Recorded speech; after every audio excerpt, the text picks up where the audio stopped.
Welcome back to the Uprising Network, man. Look, it's been a while since I've been doing podcasting, man. It's been a while.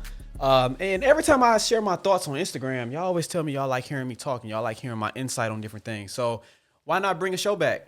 Why not bring a show back and sit with people that I actually respect on their craft? You know, sometimes it's not, all about like the flair, but like sometimes there's some people that's like underground that sometimes they just need the spotlight on them. Mm-hmm. So for my first guest, can you introduce yourself, man? Who are you? My name is Simi Six, artist from Detroit, West Side, baby.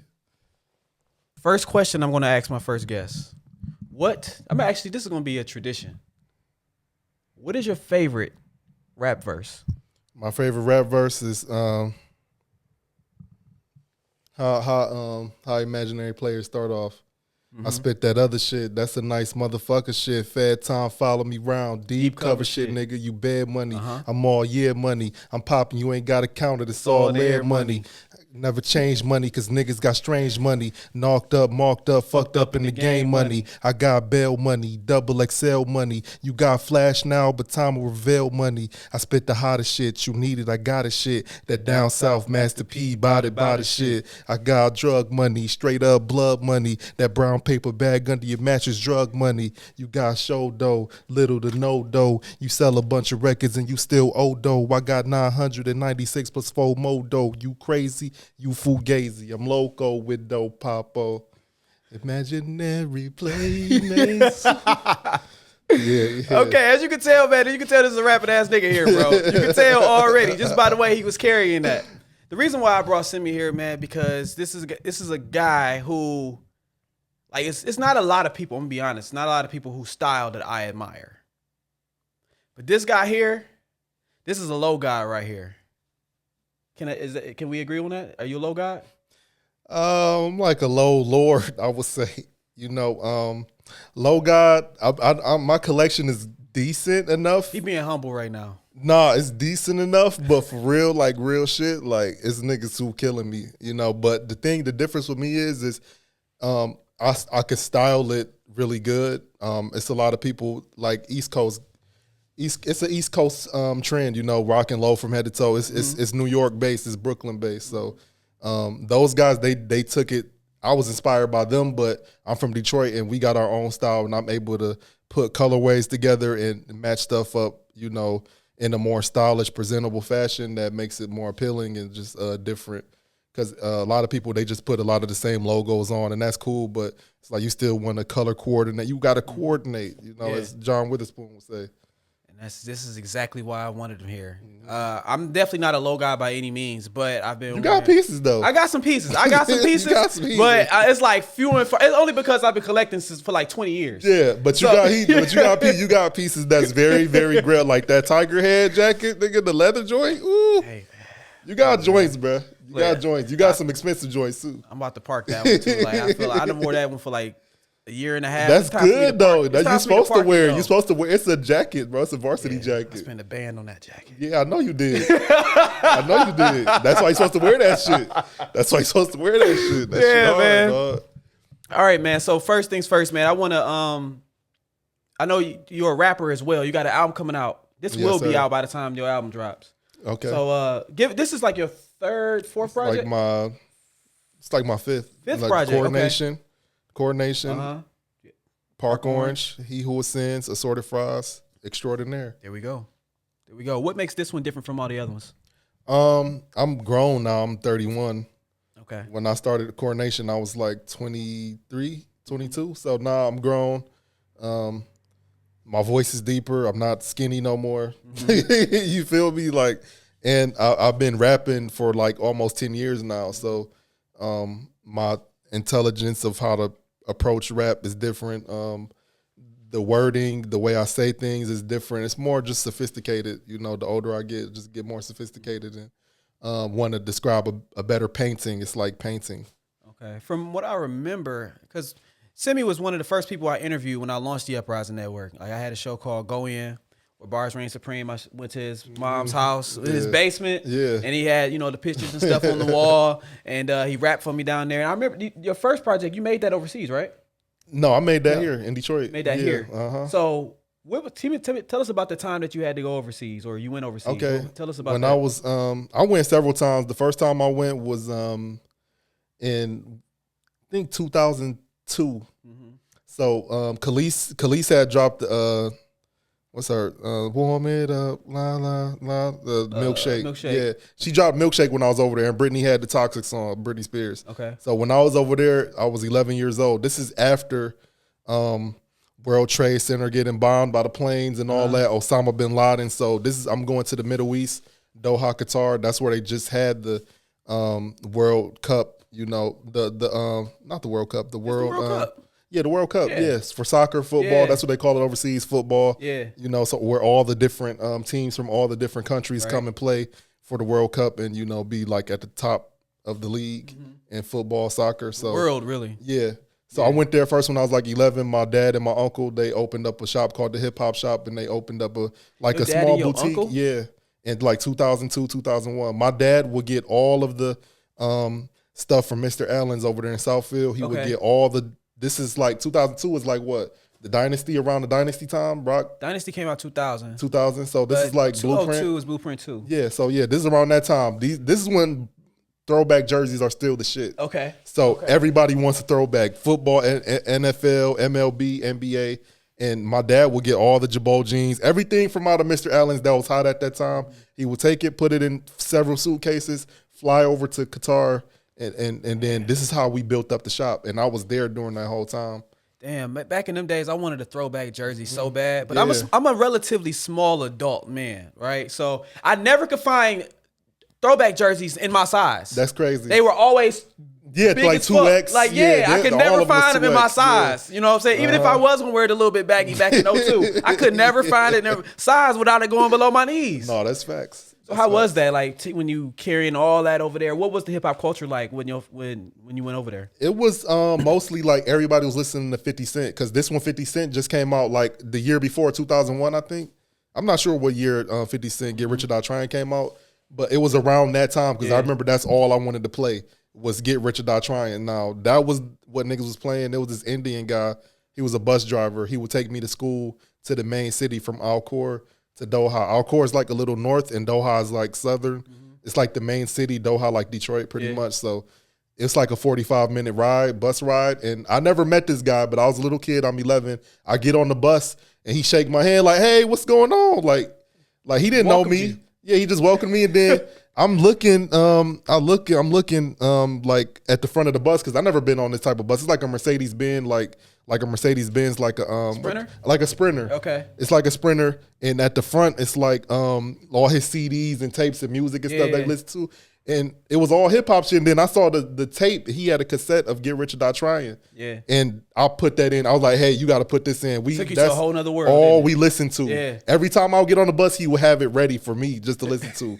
So, because I was the first one on the bus and the last one on the bus. So we would ride out to that all the time. So what you think about 50's music after that? I think out here on the ride, at least you can wish me luck. Yeah, that nigga still making hits through Power and BMF and all this. other shit. Okay. I'm like, that's familiar, but I'm like, yeah. He got Charlie Wilson saying nigga. All these niggas snakes. It's hard to be fake. Whatever Charlie be saying, he got Charlie Wilson saying nigga. You turned it up when I come on. Yeah. No, I used to be like that bro. with Big Rich Town. Yeah, I used to be that. No, Big Rich Town is a hit, bro. Say this is a Big Rich Town. No, 50 cold, bro. Yeah, Fifth cold, bro. That's that nigga, man. He's still doing it. Yeah, so yeah. But yeah, when we went there, we opened up the shop. It was a small boutique in Doha, and this one little kid, I'll never forget this shit. This one little kid, he was like a Qatari kid. Qataris make up a small percentage of the country, but they're the original people of the country. Yeah. But because it's mostly expats, Indians, a lot of expats, but they're the smallest number because they got it's a small country. It's a relatively small country. So they are small. They're not the majority, even though they're the original people there. Yeah. So this one guy, I guess he was a Qatari guy, little kid, came up in the Escalade with his chauffeur, hopped in the shop, looking. He take a whole rack of Dominique Wilkins jerseys, the Hawks boys, and was like, "Why you want all of them?" Because I don't want nobody else wearing this shit here. Mm-hmm. Little kid hopped in the Escalade, got the fuck on. Yeah. And then from there, they had that little small boutique. And then one of the big malls, I think it was called the Bellagio. It's the mall called the Bellagio, where it's like modeled after like the Bellagio in Italy. You can go on the little rowboats and sail through the little river or creek, whatever. Yeah. And they opened the shop there. And it ran for like 10 years, and then it stopped because my uncle and them, they got older. They didn't understand where fashion was going. They didn't know about Crooks and Castles and the hundreds, the brands that was popping up at that time, like 10 Deep, you know. Wow. So, okay. So tell us about like once you got back here. When did you move back here like permanently? 2014. 2014. And no, after that, I came back because I stayed for like a year. That's when I was like 11, 12. Okay. I stayed for a year because my mom had. No, not 2014. Oh, okay. No, this is like 2002. I'm still talking about 02. Oh, 02. Yeah, because remember that's the start. That's when I first went there. Right. So I became a Muslim. My uncle Paul, he converted me into Islam. And my mom found out about it. She wasn't feeling it no more. She was like, bro, you were Christian. Like, I didn't know. My uncle just told me, repeat after me, Bismillah ar-Rahman ar-Rahim. You know. So then, boom, I'm a Muslim now. I'm praying 5 times a day. I'm fasting. Right. It's Ramadan coming. I'm not eating. And my mom, she cool with it at first, but then it's like, no, you got to come back home. So like you a Muslim now? Pretty much. I came back. When I came back, it was like 2003 or 2004. I think I came back. It was like 7th grade. Yeah. So around that time, so like 2004, because I left like 8th grade, 2005. Right. So boom, I come back. No, 2003, 2004, I came back. So then I go to church. My mom took me to this one church on Finkel that we never went to, and the pastor talking about, everybody want to praise Allah. And Allah ain't the real God. I'm like, is this for me? It be like that though when you go to church. Sometimes you be like, damn, like, is this sermon for me? Like, bro, who told you my business? This is like real shit. So your mom was telling him ahead of time, like, I don't know. We never went to this church ever. I don't know. Time. Like, I was like, and it's down the street from our house, but it's like we never went to this church. We went to church as far as on the east side and shit. So we did always your mom went to church give you a side eye look at you when he said that? No, I don't remember what happened, but I know I was like, wow, he really talking about Allah for real. Like, this is crazy. Like, I'm just in my head, like, this dude's so wrong. Like, he don't even know what he's talking about. But it was just crazy. But I went back after high school, which was like 2010. I went back in 2010. Yeah. And at that time, the hip hop shop was dwindling. They had a lot of artists come over from G Unit, like this dude named Hot Rod. He used to be on G Unit. You probably know. I'm not trying to know the name. Yeah, but he had a run with them, and he was there. No singles for real. They brought DJ Mo Beats, Big Sean DJ over there. Okay. They brought a lot of people from WJLB went over there, did shows, DJ parties for the shop, and they brought what's my name? This is how we do it. Montel Jordan? Yeah, they brought Montel Jordan over there. Yeah, they brought a few people over there. But then it just declined. My uncle and them, they was getting older. They ain't understand where fashion was going. So I remember this one white guy. I was over there. It was like 2010. I'm in the shop just chilling. This one white dude came in, all Crooks and Castles down from head to toe. He looking at, what is this bullshit? LRG, Adidas. Like, man, y'all supposed to be hip hop. What the fuck is this? I'm like, I'm telling them like, dog, we ain't got that here. But if you looking for that, then it ain't here. Yeah. Like, don't just go through the whole shop critiquing. Like, you don't see it, then bounce. Yeah.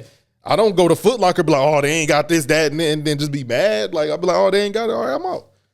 So yeah, after that, shortly after that, like the shop closed down. Like, I had dreams of running that shop. But yeah, it was already closed. So what did y'all do with all that inventory after closing the shop? I have no idea. My uncle probably still wearing that shit. Yeah, he probably took that shit. Yeah, he probably took that shit. Yeah, he probably took that shit. Hey, but some of that shit you might be able to get off on eBay for real. Yeah, LRG pea coats, like something like this, thick ass pea coats. LRG. It was hard. The stuff was hard. It was just out. It wasn't the wave no more. Right. I told my uncle just start selling sneakers. I told him that long ago because I was collecting sneakers in high school. I told him, cut all the clothes out, just sell sneakers over there. He ain't want to do it. He could have been rich by now. So they moved back over here too? Yeah, my uncle, he here in the United States, but he lives there. His family is there. Him and his son is here now. Okay. So right now he in Boston. His son is here in Detroit with my mom at my mom's house. Tell me about like your journey, like your musical journey here. Well, just as an adult, like once you got your own footing and you was able to travel on your own and things like that, and you going to the studio on your own.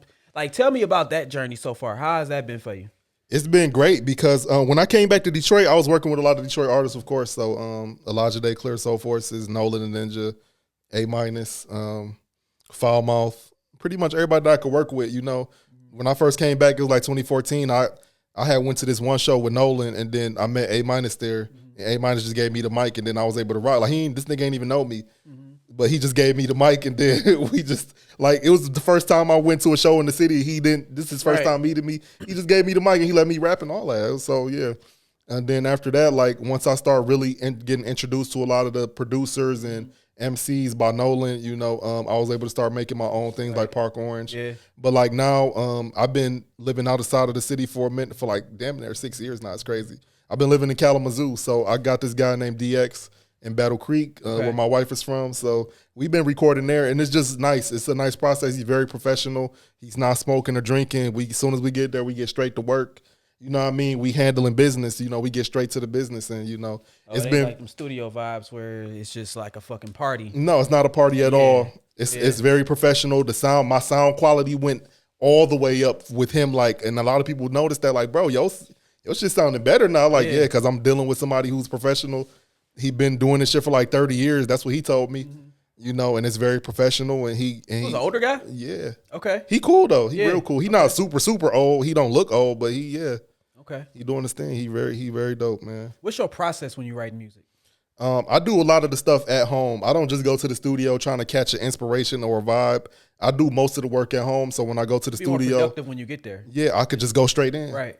I already know my verse. I know my songs. I got a track. I got a list of things on my notepad that I know I'm gonna do this, and then I just be in and out. That's exactly how I used to be, because I'm like, time is money. Yeah, exactly. Yeah, and I ain't got a lot of it to waste. I'm not just going to the studio. Yeah, let me think of something. No, I go in. I'm already ready to kick. You know, and I learned that from working with like Nolan and Elijah Day. Just going to the studio, just being prepared and just treating it like, okay, we don't have time to waste. We got to attack. Like because we building content. It's music. We building catalogs. You know, so we don't have time to wait. We got to go in, get out. That's the Hustlers classic. Whoever said that, I forgot.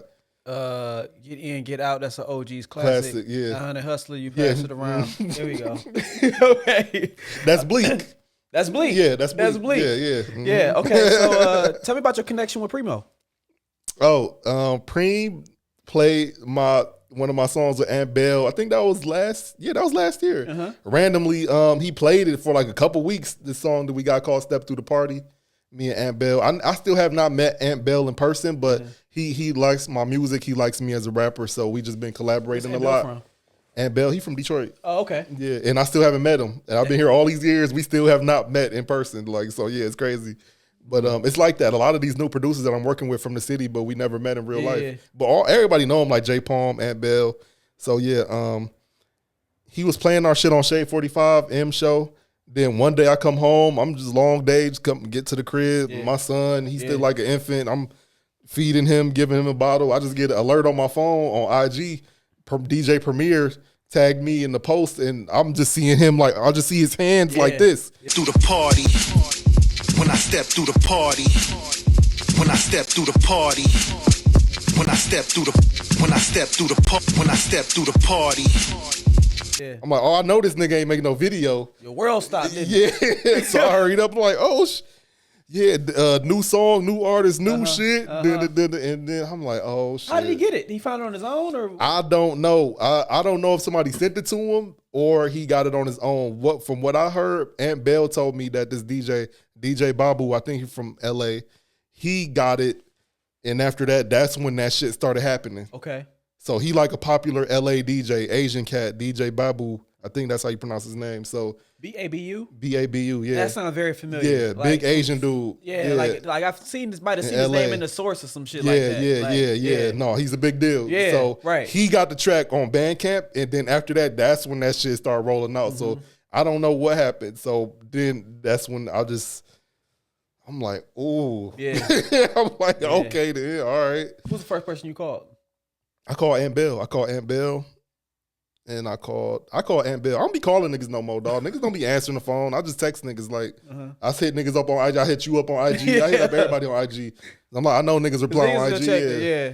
Like, niggas ain't answering their phone. I called Aunt Bell because he produced a song. After that, I was like, yeah, I told my wife when she got home, that's it. I was telling niggas at my job, this one white dude, he swear he listened to hip hop. I was like, bro, DJ Premier played my, who? who was that? I'm like, you know DJ Premier, the nigga who did NY State of Mind, Nas. I don't know about him. I know who Nas is. Like, all right, whatever, bro.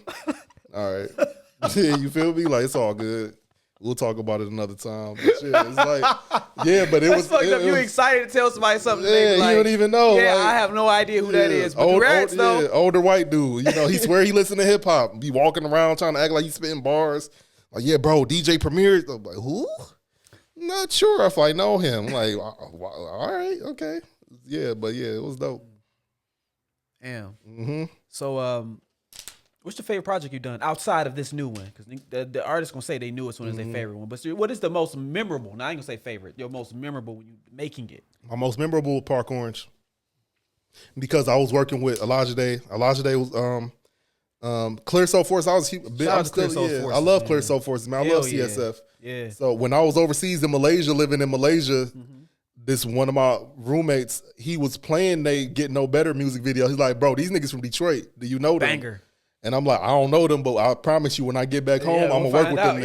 Yeah. And that's exactly what I did. Yep. So Elijah Day, just being in his studio, seeing him produce, soon I was recording beats he was making low-key. He didn't even know I was recording this nigga, but I sent him joints. Like, I sent him a joint that I recorded over one of his beats, and after that, we start working. He heard, like, the next time I saw him, because we went to his house, he's playing beats. And I'm like, bro, you know I recorded over one of your beats, right? He was like, oh, for real? Where's that? And I'm like, I ain't going to send it to you right now, but when I get to the crib, I'm going to send it to you. Let me know. By the time I came back to this, the next time I saw him, he knew the whole shit. Yeah, so he was like, yeah, we can work, and I need like $100 for that track. I was like, fuck that. We going to do a whole EP. I was like, fuck that. We going to do a whole EP. Yeah. I was like, fuck that. Yeah. I was like, fuck that. We going to do a whole EP. So you record. They gonna charge you. He said we could do that for 100. Yeah. And you said, no, fuck that. We need a whole project. Yeah, together. I said, let me get like 8. I was like, we could do that and then let do another 8. But still, I need that 100 though. He got more than 100. Okay. Yeah, he got more than 100. Okay. But that's my dog. So yeah, I wanted to work with him, but it was fun because my wife was there recording on tracks. Me and Nolan was there all the time. We was always on, at Elijah Day crib. His people was there, It was fun. CSF niggas would come through, E-Fave, Wimp, LAZ, Novelist. You just pull up, and it was just real fun because these dark niggas that I looked up. What were those sessions like? I know it's just a bunch of rapping ass rappers. It's fun, bro. It wasn't even that, bro. We get in, start smoking. This one I was smoking for real. I don't smoke weed no more, but this one I was smoking for real and just drinking Hennessy all the time. So it was fun because we was just because Elijah Day drink and smoke too. So we would just start smoking, but we get to work though. Yeah, we don't let that hold us back. We all right, turn that shit on. Let's get into it. Like he'll just start playing beats. I'm ready because I got my shit. He got his shit. We already know what we coming to do. So it was fun because we just bouncing ideas off each other and we just knocking shit out. Like one taking shit, or I have to go back in. But it was fun because my people was there. It's fun when it's a lot of people around that you respect and that's watching you and cheering you on and just being supportive. How has fatherhood changed you? It made me more responsible. I've always been very responsible. It just made me more respectful of life because seeing my wife having the baby was crazy. Yeah. You know what I mean? I cried like a baby that day. Like real shit. Like seeing my son that day, he was so peaceful and everything. Saw him actually. Yeah, I was right there. I turned my back. No, I wasn't doing that. I couldn't do it, bro. I wasn't in the front. I ain't trying to put too much business out there. I wasn't like head on, but I was like right there next to my wife. I was on the side, but I was facing the wall, though. I was on the side and I saw it. The fuck out of my hand for sure. I was on the side. I was on the side of my wife, and I'm watching my son come out, and it was crazy. And it was like, wow, welcome to the earth, man. I knew right there, like that was one of the best things that happened to me. Like top 2, being married, getting married, and then my son, 1 and 2. Beautiful, man. Yeah, okay, but then that's the same thing as father parenthood and being a husband at the same time. Like, how was that transition? Because that wasn't too far between each other, was it? No. Yeah. So what was that transition like? So we got married first, then we had the baby. So we got engaged, then we got married, then we had the baby. So the marriage was dope because we got married in my wife's hometown, Battle Creek. Okay. And then my family came out. I didn't want to do no wedding for real because I was like, I always think niggas just don't want to pull up. Like, especially coming to the city all the time, calling niggas like, yo, I'm coming Facts. through. Let's handle this, da, da, da, da. And then niggas don't like coming to the west side of the state. Niggas think I live up north. Like, no, this is Detroit, this is Kalamazoo. But Kalamazoo is a ride, though. It's a ride, but it ain't But that. the thing of it, if I'm your man and you took that trip, I'm going to take that trip. Yeah, I take the trip to Detroit all the time. Absolutely. You got to at least, you got to come out the Southwest at least one time. We still planning to move back here, but it's like, nigga, you can chop it, come run game with me. You feel me? But I just thought my people wasn't gonna come out, but they came through, and they showed out. And you know, Elena's people came through. My wife, you know, Elena Lavish, boom. Yeah, it was fun, man. It was fun. That day was fun. It was just fun. Like seeing my wife come down the aisle to come to the altar. That shit was like teared me up. Just like my son's birth. Just real emotional, real shit. Maturity. I'm still looking for a wife. I've been engaged twice. Yeah. Still looking for a wife, y'all.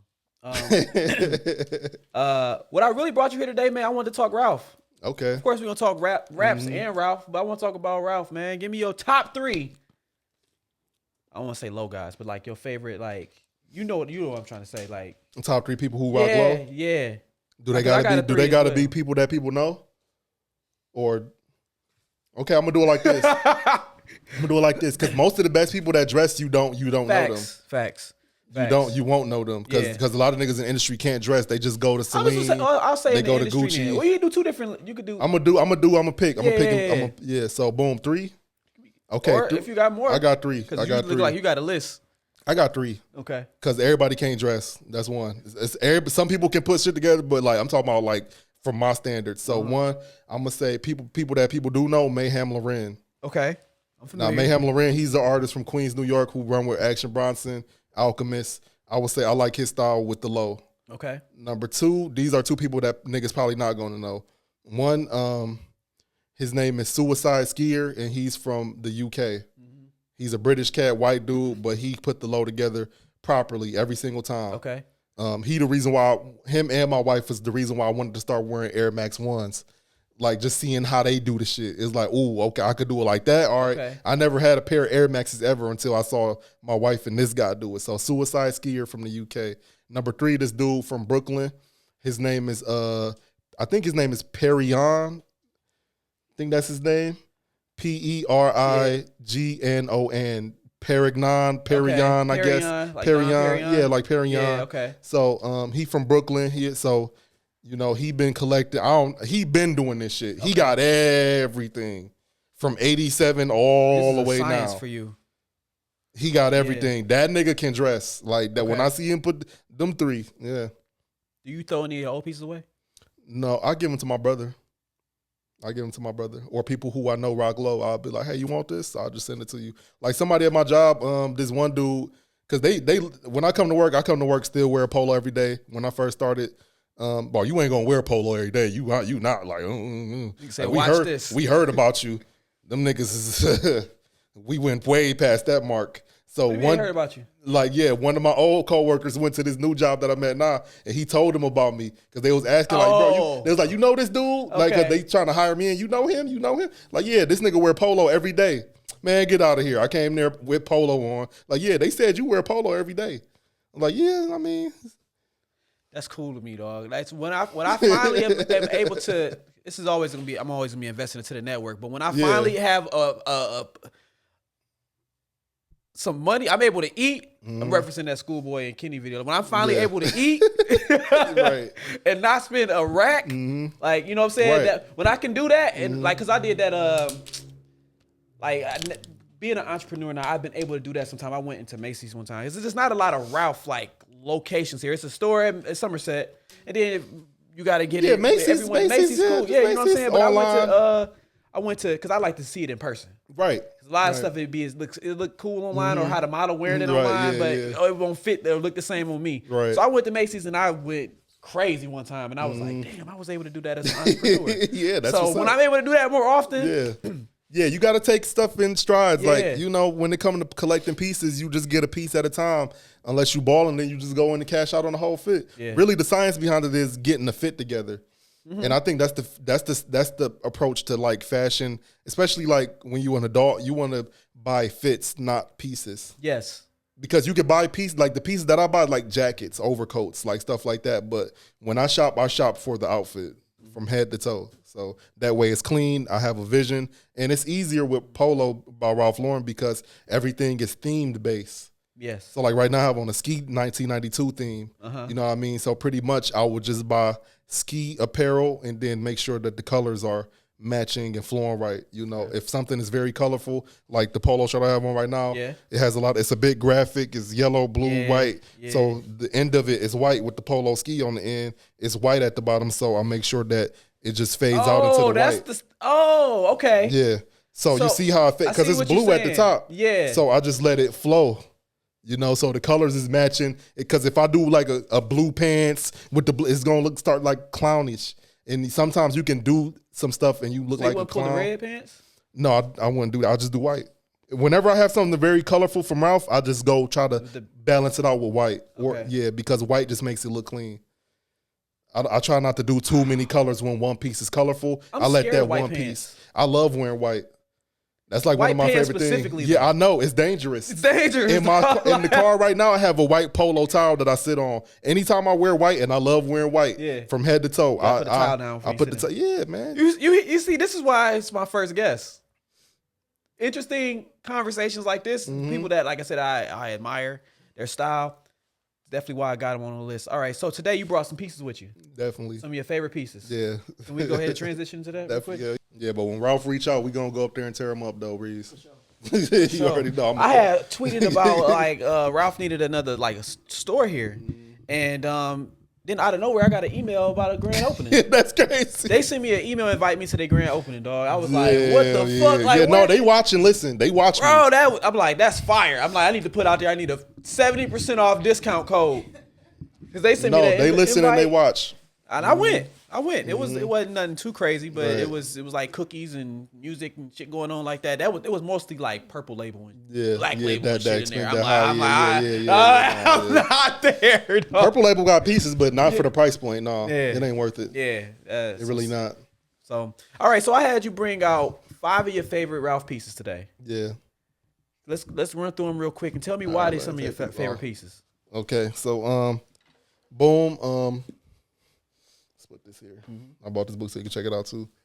So on my list too. Yeah, it's a nice book. So boom, these are some of my favorite pieces. And these are also like pieces that's very like historical in the culture of polo, pretty much spanning from 85 to 92 on this rack. We going from 85 to 90, actually 85 to 93. It was like the heyday for like Low Lifes in New York. It's a crew called the Low Lifes. You might have seen them on the show Power, Raising Canaan. You know, the character Juke is a low life or low head. She ran with a crew of people and they basically was stealing polo out of department stores and they wore polo from head to toe. That's an actual group of people called the Low Lives from Brooklyn, New York, Brownsville, and St. John's. So it's like SJP and Marcus Garvey Village. They formed together and created Low Lives because Thurston Howell, he had a girlfriend. This is how the story goes. He had a girl that he was cheating on, I guess, and she saw him with the girl, and she was like, I can't stand you. You just a low life. And he was like, oh, shit, we do be rocking low. Yeah, low life. So then, you know, here we are today. So these are the pieces that they wore back in the day. So pretty much this was 1985, the polo crest. Pretty much this is one of the first symbols that came out without the pony logo, you know, the man on the horse playing polo.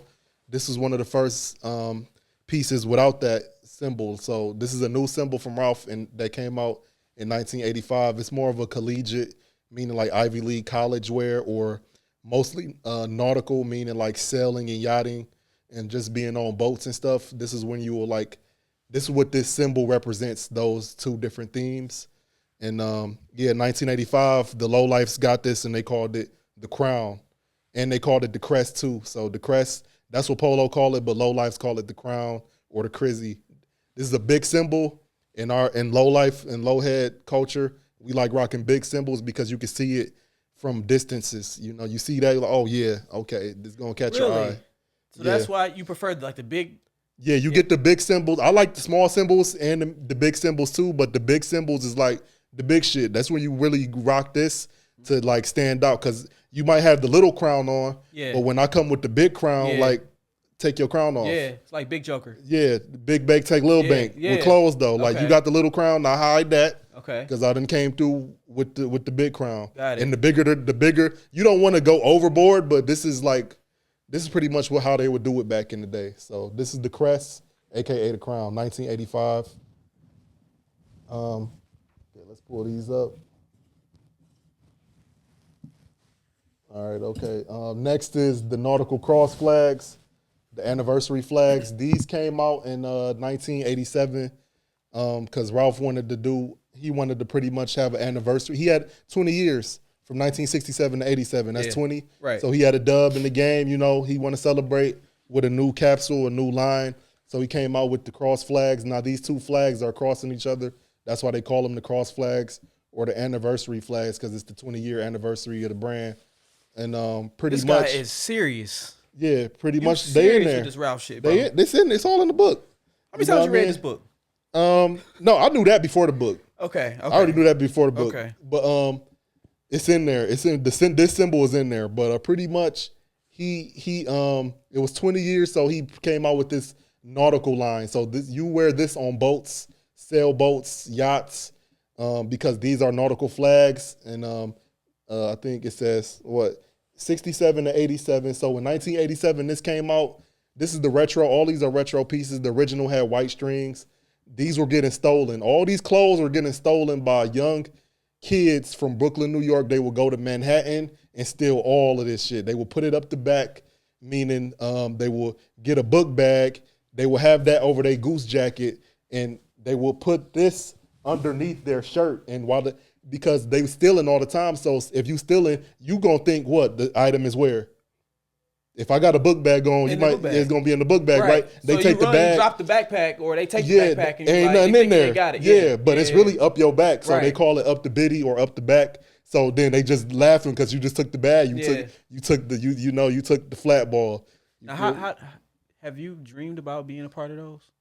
What, the lowlifes? Like running in the mall and just hell no. I'm grown, dog. I'm grown. Bruh. I could just think of the rush. Yeah, it's they adrenaline junkies. Like the adrenaline, like you just. Now I used to take when I wrote graffiti in KL, Kuala Lumpur, Malaysia. I used to steal cans because they said you can't be a graffiti artist if you don't steal your cans. So it was this one shop that I used to go to, and I used to steal all they cans, all they spray cans. That's the most I stole. But other than that, I'm not running up in those stores stealing clothes, dog. Like, it ain't that deep. That's 100 of y'all. It's 100. No, usually that's when they do like rushes. That's called a rush. Yeah. But the real way they used to do it like 2 or 3 people. Oh, okay. Because a lot of niggas used to get busted doing that. Yeah, rushes, those are popular, but they didn't do those all the time because a lot of niggas would get arrested or fuck themselves up on the train, trying to hop out the train too early, slip, break their ankle, all type of crazy shit. So, yeah. But this the nautical flags. Boom. This came out 1987. This got stolen a lot. They had a lot of different pieces that came out of this line. But this hoodie and this symbol right here is pretty much why a lot of people wear polo, because this is the symbol that really like caught fire in the hood that wasn't a pony, because they don't wear really ponies or big pony players in the culture of polo culture. We don't really rock those. We rock symbols that don't have the pony. So this right here was the first one that like these like the Jordan 1s. Okay. Like this is like the Jordan 1s right here. So niggas went crazy. Yeah, so this is sailing and yachting. Y'all hear how he's talking about how serious that he takes the culture? This is why I started the show. I want to talk about people in all aspects that just collect things and, you know, just how serious that he takes this. Me, I just like Ralph just because I like Ralph. This man has studied the whole backstory. He knows the flags and the years that they've been released and all that. I just wear the shit because I like how it make me feel when I wear it. Mm-hmm. Yeah, same. But I like brands that have a story behind them, like Nike. You know, Nike has a lot of history with Tinker, Jordan. You know, it's a story behind it. Jordan almost left Nike because he wasn't getting the shoes he wanted. Then Tinker comes and makes, you know, after he makes the Air Max. Yeah, he made the Jordan 3 with, you know, after he made the Air Max 1 and the Air Max BW. 2, 2 was straight, but he came out that elephant print with the air bubble. It was like, oh, okay. He stayed that time because he was about to leave. But this is the 92 ski. This is one of the pieces that really made me a fan of polo because I was born in 92. And once I started seeing all the 1992 stuff, I was like, yeah, this is the brand I'm going to wear all the time. So this is a ski line that he came out with in 1992. Originally, they had jackets and button-up shirts with this on the back of it. This graphic was on the back of the Goose jackets. You might have seen Fabulous, the rapper Fabulous, wearing some. A lot of lowlifes wear these. And pretty much you got the ski graphic, and he's going down the ski. With the 92, it says Polo Active. So this is ski wear. This one, Ralph was getting into the ski stuff heavy in like 87 and like 89 to like 92. He had a lot of ski stuff until the Olympics came in 1992. So this piece during this time, this was popular because it was very well sought after, and they had a lot of pieces. But people was dying and getting stabbed for them, robbed, because it just held that much weight in Brooklyn. That a lot of people, caught casualties over pieces like that. That's crazy that people were like dying over clothes. Yeah. Like to think and where we are right yeah. now, like to think how, I mean, I guess that's just where the times, but how primitive that sounds. Like, yo, 3 niggas needed you it for though, one D. We jacket. talking about niggas from the projects though. Yeah, but it was a lot of times it wasn't. It was just niggas who was like, yo, that's a nice coat. What size is that? Yeah. And then them 3 niggas just trying to put it in rotation with each other. You know what I'm saying? So that's true.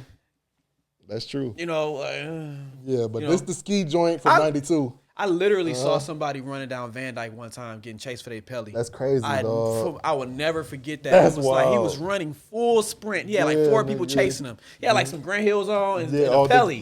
And I was like, oh man, he was running for his life. Yeah. I don't blame him. I would have been out of there too, shit. If I had some shit on.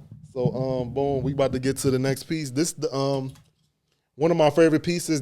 All these are retro pieces. So the originals came out in the original year that they came out.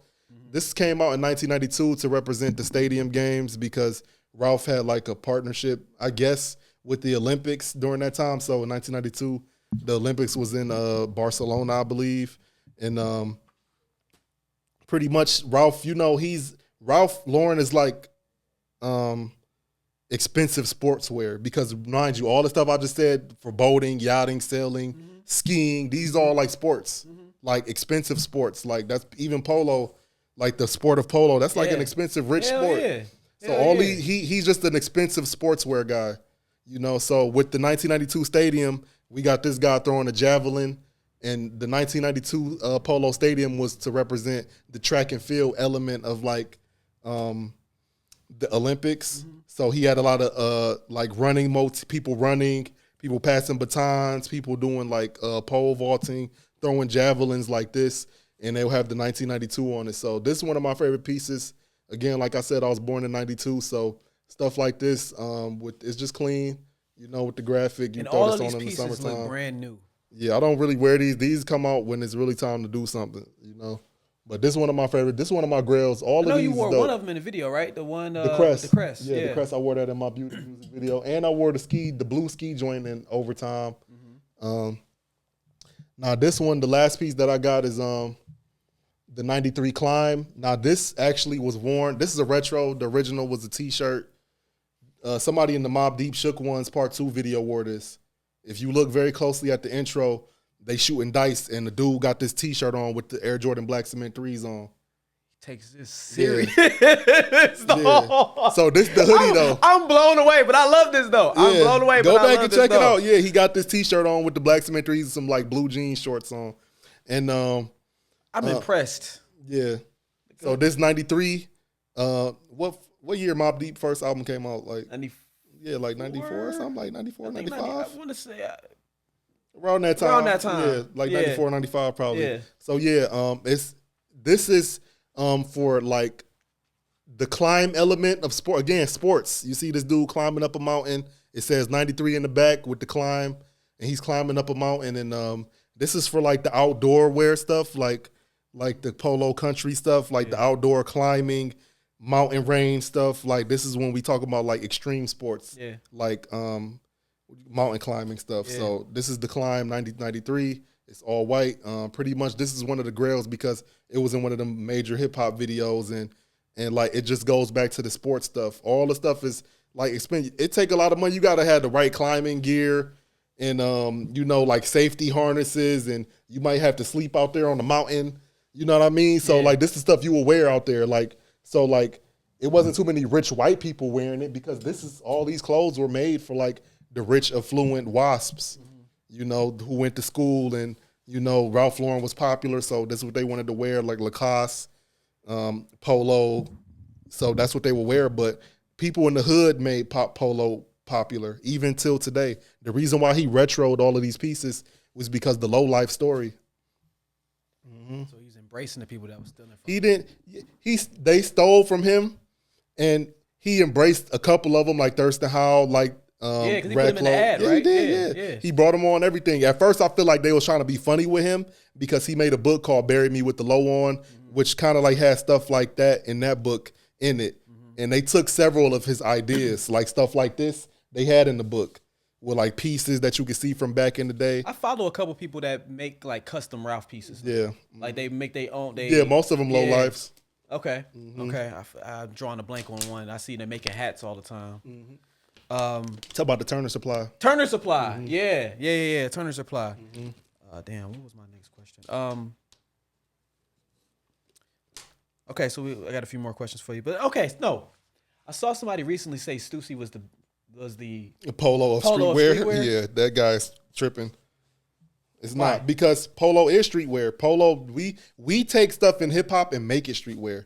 Stussy is originally, and I used to wear Stussy. You know me. Yeah. That's all I used to wear all the time was Stussy. Now Stussy is originally a surfboard brand that came out in 1985, I believe, 1980 or 85. So they went from surfing, because they only made surfboards. Then they came out with T-shirts. Then they went into a skateboard element because a lot of niggas, they didn't care about surfing no more. We talking about the late 80s, early 90s. That's the prime era of skateboarding. Yeah. So niggas was skating, so they took Stussy and made it a skateboard brand just off skateboard culture. Right. Then when they start dealing with hip-hop people, like making collabs with like De La Soul, Tribe Called Quest, putting them on their T-shirt, like people like Brand Nubian, I think they had a collab with them. Like this one, it started becoming hip hop and being international because most skaters, they listen to hip hop. So boom, that's when it got taken from surfing, skateboarding to hip hop. But also, Polo is also just a quick thought. You can't dress Stussy up like you dress Ralph. You can't, because it's just one stop. They have T-shirts. They got nice items. You can do it if you really know, but it's easier.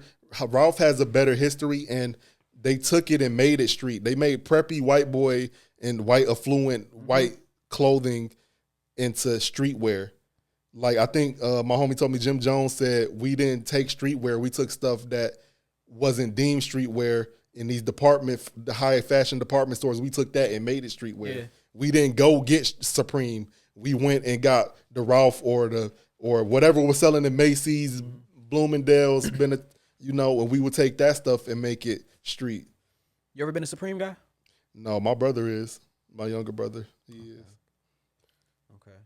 But yeah, it's Ralph is already street because they took it and made it street. Facts. And it was hot since the 80s. Polo was way hotter than Stussy in the 80s. And it's still hotter than Stussy. And like you said, you can't do half the stuff you can do. Because to me, Stussy doesn't make good pants. They don't make good pants. Like when you ever see their pants, I'm sure 9 times out of 10 niggas will be like, I'm not wearing those. Not wearing the pants. Yeah. I used to be like that on Ralph too until I found my own fit. Yeah. Yeah, you got to find the right fit. You got to find the right fit. I like what he do with joggers and like sweatpants and stuff and like stuff like activewear pants. It was jeans specifically where I'm like, I've never worn I'm not really a jeans guy. Okay. So yeah, I like the more activewear pants. Okay. Like stuff where I got on right now, activewear, because like I said, it goes back to the sport attire. It's all expensive sportswear, so. Yeah, I'm a Sullivan Slim guy. Ralph, if you listening. Right. I'm a Sullivan Slim. Same, me too. 30-30. Yep. Yeah. Yeah, the denim is cool. The denim, the chino pants, I love chinos. The khakis, because I don't really like wearing jeans all the time. Like, but the chinos are fire. He got a lot of different chinos you could put together. Okay. Man, it's a great interview. I'm gonna say 3 names to wrap this up, and I want you to tell me the first thing to come to your mind. Tyson Beckford. Legend, black supermodel legend. Young Dro. Did you see he spent $5 million on Ralph? I see why. He said he spent $5 million on Yeah, Ralph, I remember he said that on the documentary. He said I spent well over $1 million. I started dying. I was like, that's good, bro. Yeah, like you Ralph collection is so deep. Like, not to go on a tangent, but we talking about a guy who started his brand in 1967. Today is 2023. The prime years was 85 to like now. So it's like, so I go back and buy old shit. I don't even care if it's pre-owned as long as it's clean. Yeah. No holes, no smells, no stains. Yeah. If it's clean and it's from like 2002, 2004, I'm going to buy it. Yeah. Even if somebody else wore it, I'm going to clean it, take it to the cleaner, clean it myself, whatever. Yeah. But it's clean and it goes with the history. All these pieces are puzzle pieces. It's all history, bro. $5 million. You can have something from you can have some, because collectors like that, they can have a piece from 04, 05, and this year, Ralph can come out with a piece that matches that piece that he has on from like 2004. Before I say the last name, what's your grail? My grail item, this the grail right here. I would say, basically because the year I was born, the cleanliness, I love wearing white, like I said. The javelin thrower, this is one of them heavy hitter pieces. So this the grail. All of these are grails, but like out of all of them, I would say, because we still got to make it a polo shirt because it's still polo. Yeah. So I would say, like, just to represent the brand and what it's about, polo shirts, like this is the one right here. Yeah. Now these names, I was asking in reference of Ralph. Like, Dro is a legend. Dro is a Southern. Because this is what I do in the summer. I take swim trunks and make them the shorts. For sure. They do that in Atlanta. Yep. Because it's always hot down there. They don't be wearing jeans and pants, and they take shorts and they swim trunks and wear them as shorts. Last name, Just Blaze. Just Blaze, legendary producer, of course. I saw this documentary. He had like the Ralph store, everything. Like the store. He got everything. He's was rich. in his house. You remember when we talked to him on IG? And he tried to come for me because I told him, I was like, bro, he cool for like a celebrity polo collector. He's like, what you mean by that? Like, because I would take offense to that too. Yeah. But he get that Rockefeller check though. So I mean, everybody not getting. True. But I still fuck with it. It was a joke. A lot of people do that in the low culture, by the way. They tell him, oh, you get that Rockefeller check. That's why you got it. But he's one of the top ones. Mm-hmm. I don't say I'm like, I don't look at him like as somebody who dress up, but he got all the pieces. The collection is he has insane, bro. Literally every fucking thing from like all the way back then till now. He got it. So. Yes, a dream. Mm-hmm. All right, man. So your album's coming out soon. Can you tell us a little bit about that? Where to find it and where to find you? So my album Extraordinaire by Semi 6 comes 2/24/23, Kobe and Jordan. It's gonna be on all music streaming platforms, iTunes, Spotify, Tidal, whatever you listen to your music on, SoundCloud. No, it's not gonna be on SoundCloud. I have no space on SoundCloud. I got so much music. But Bandcamp, wherever you listen to music, it should be there. So you can search me there, YouTube. Yeah. Thank you for watching. I hate to say it, but like, please subscribe. I need subscribers so I can get monetized, man. I'm trying to get monetized so I can open that floodgate up. Mm-hmm. And I know I probably ain't gonna make a ton of money off the rip, but it's just a possibility. Right. I need that possibility. I'm like 100 subscribers away from being monetized. I got the watch hours. It's just niggas is not subscribing. It's like 90% of the people that watch do not subscribe. I get the same. I got my channel too, so I just be like, what the hell? Bro, it's literally it takes no time. No time to just hit subscribe. Thanks for watching. You can follow us at the uprising.tv on everything, or Uprising TV on everything. And yeah, man, you're going to see more from me coming soon. I don't want to say a schedule, but you will get these sporadically when I come across people that I actually fuck with and want to sit and talk to. This is a great episode, man. Definitely, how you feeling? Man. I'm feeling good, man. It's good to see you again, For sure, man. So again, like, subscribe, listen to his music. Hey.